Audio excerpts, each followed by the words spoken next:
Fala galera, beleza? Hoje a gente vai conversar um pouco aqui sobre o- a diferença aí do clock de memória, né? Falando aqui especificamente das Vega 8, que seria aí os gráficos integrados da AMD, certo? Bom, o que que faz o clock da memória, né? O clock da memória ele faz a velocidade, né, com que a gente trafega um dado do processador até a memória e ele volta, né? Então o que que isso impacta, né? Quanto mais alto a gente tem o clock, né, teoricamente maior vai ser a velocidade de comunicação ali.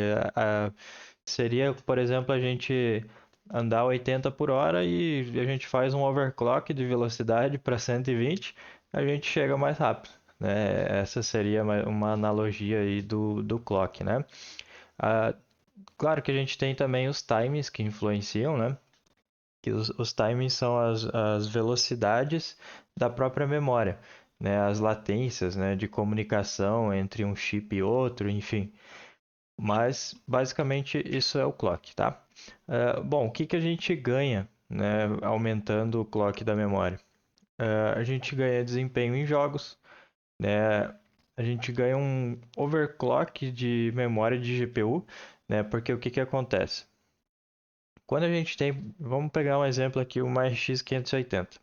A gente tem lá o nosso processador com o gráfico integrado, mas como a gente tem a RX 580, toda a parte gráfica está sendo feita por ela, né? Então ali a gente tem um processador e memórias que são da placa de vídeo, né? Que é o chip gráfico e as VRAMs, né? Quando a gente sobe a memória do computador, né, ele não tem um impacto tão direto assim na placa de vídeo, porque é a comunicação da CPU com a memória que vai influenciar, né? Aí, claro, se a gente fizer um overclock nas memórias da RX, aí sim a gente vai ter um ganho, né? Porque isso falando em FPS diretamente, tá? Porque ali a gente vai melhorar a comunicação da própria placa e vai conseguir ter mais desempenho com isso, né? No caso do Ryzen, né, esses gráficos integrados, a placa de vídeo fica dentro do processador e ele compartilha essa memória, né, com a CPU. Então, por exemplo, a gente subindo a memória RAM, o clock da memória RAM, a gente está fazendo um overclock na memória da placa de vídeo também, né? Digamos, se a gente tiver aí com a memória em 2400, né, a gente vai ter 1200 MHz de velocidade de memória na GPU, né? Se a gente faz um overclock aí para 4000, a gente vai ter 2000, né? Então, ela tem essa razão aí e que está diretamente ligado com a memória RAM. E claro, além da gente melhorar essa questão do FPS, a gente melhora também a comunicação, né? E, enfim, a gente acaba tendo ganho em todo o uso do computador, né? Não só em jogos, né? Bom, as dificuldades de aumentar o clock. A gente precisa conhecer a memória, né? A gente precisa saber o chip que tem nessa memória para a gente poder ter uma ideia de quantos volts a gente vai poder trabalhar com ela, para a gente saber mais ou menos quanto que ela sobe, né? A gente consegue ver, por exemplo, chip Samsung Bedai. Aí tu sabe que o teu chip é esse, tu pode ir na internet e ver o que que o pessoal conseguiu fazer com esse chip. Fulano chegou a 4300, fulano chegou a 4200, né? Então a gente sabe que é mais ou menos por aí que a nossa memória vai chegar, né? Então isso é bem importante também conhecer a memória. Para isso a gente tem aí programas como Typhoon Burner, né, o AIDA 64, que a gente consegue ter informações aí sobre os chips da memória. E aí a gente consegue fazer uma pesquisa rápida e ver quantos volts esse chip suporta, né? Por exemplo, eu tenho umas memórias com Nanya, né, que foi a que eu testei aqui, que é o chip SEDAI, né? Eu consegui chegar em 4133. E eu tenho também um kit de memória que é Samsung Bedai, né? Que a Samsung eu sei que ela consegue trabalhar com 1.5 volts, mas a Nanya já é mais complicado trabalhar com essa tensão, ela vai até 1.45, né? Então é importante a gente saber isso né, antes de fazer qualquer coisa. Bom, outra dificuldade seria o suporte da placa-mãe, né? Existem alguns chips aí que não dão suporte, né? E aí a gente não consegue fazer, né? E a outra dificuldade é testar a estabilidade, né? Quando a gente sobe o clock da memória, a gente precisa testar para ver se esse clock ficou legal, né? Se ele está realmente seguro, digamos assim, né? Que eu vou conseguir aí usar o computador, conseguir jogar, né? Sem ter problemas com isso, certo? Bom, vamos olhar agora aqui. Aqui eu fiz o teste pessoal em 3 jogos, tá? No CSGO, no Valorant e o terceiro foi. Bom, a gente vai ver. Mas aqui vamos falar um pouco sobre o CSGO, tá? Aqui, pessoal, a gente tem os testes então em estoque, né? Por exemplo, instalou a memória, ligou o computador, o que veio é isso, né? Estoque. A gente tem no XMP da memória, né? Que nesse nosso caso aqui, 3600. E a gente tem o teste também com overclock. Aqui a gente. Um overclock bem simples, tá, pessoal? Ativei o XMP, aí desativei para ele gravar ali as informações do XMP e fui só subindo clock até chegar aonde ela aguentou, né? Basicamente com estabilidade. Então, que no nosso caso aqui foi 4.133 MHz, certo?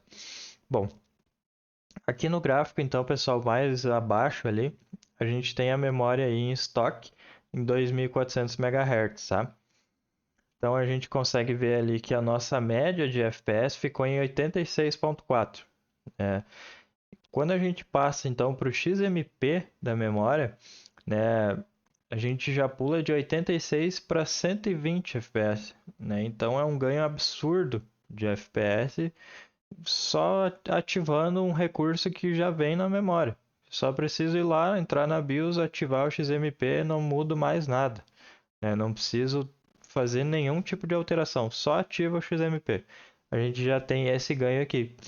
Né? Muita gente aí não sabe dessa informação, acaba não fazendo e está perdendo todo esse desempenho aqui, né, de graça, digamos assim, né? E aí, com o overclock, a gente passou da média ali de 121 para 127. Né? Então a gente teve um ganho menor, né? Mas ainda assim foi um ganho. Que aqui também a gente já começa a ter umas limitações do próprio clock do chip, né? Chip gráfico. Que aqui no nosso caso a gente estava usando uma A520 que não suporta overclock, então o clock do chip gráfico está em 1900 MHz, que é o padrão. Né? Se a gente subisse esse clock, ainda tinha margem para a gente ganhar mais desempenho. Com certeza aí a gente iria passar dos 130, né? Talvez beliscar ali os 140, né? Com overclock no chip gráfico também. Também dá para fazer overclock no processador. Né? Então acredito que a gente poderia talvez até passar aí dos 140, né? Mas nesse caso aqui a gente está falando só sobre a memória. É interessante ali, pessoal, que o nosso 1% low e o 0,2% low ficou bem parecido, né? Então, a estabilidade ficou igual ali, só com o XMP, né? Basicamente. E a gente teve um ganhozinho na média. Então, ele conseguiu sustentar uma média maior, né? Mas manteve a estabilidade igual, certo? Vamos ver o próximo jogo, que é o Fortnite, que eu não tinha lembrado. Então, aqui no Fortnite, a gente teve também os testes aqui com as 3 formas ali, né? Em estoque, XMP e overclock. Então, em estoque a gente ficou aí na média dos 50, né? Ali é engraçado que a gente vê o 1% low, né? Ele ficou ali em 41, bem próximo do total, né? E ficou bem interessante.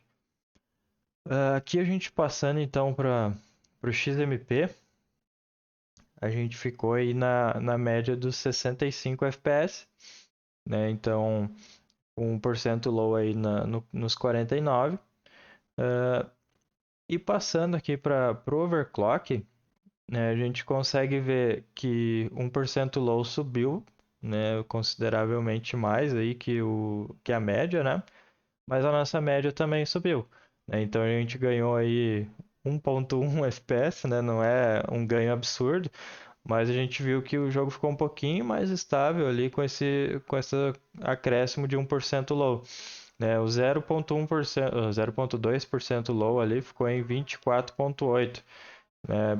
Caiu consideravelmente, mas, né, o 1% low a gente consegue ver que na maior parte do tempo ali eles ficou ainda melhor, né? Ali talvez tenha dado uma queda, uma travada, né? Que acabou derrubando esse cara. Mas, né, acredito que não vai ser um grande problema. E por último, vamos dar uma olhada aqui no Valorant. Aqui a gente teve um ganho mais expressivo, tá, pessoal? Aqui nesse jogo a memória realmente fez diferença, né? Então, em estoque, a gente saiu ali de 213.4 para 307.2, né? Então, quem não está com o XMP ativo, usando a Vega, né, o 4600G, 5600G, 2200G, qualquer um que termina com G, tá perdendo muito desempenho, tá, pessoal? Só por não estar com o XMP ativo, né, seja 3200, qualquer coisa, tá, pessoal? Não precisa ser 3600, né? Enfim. Bom, então de 307 com XMP, a gente passou para 322, né? Então foi quase 20 FPS aí que a gente ganhou, né? Fazendo aqui o overclock. É claro que eu não sei fazer, não quero aprender e tudo mais, tudo bem, só ativa o XMP que já vai ficar muito bom, né?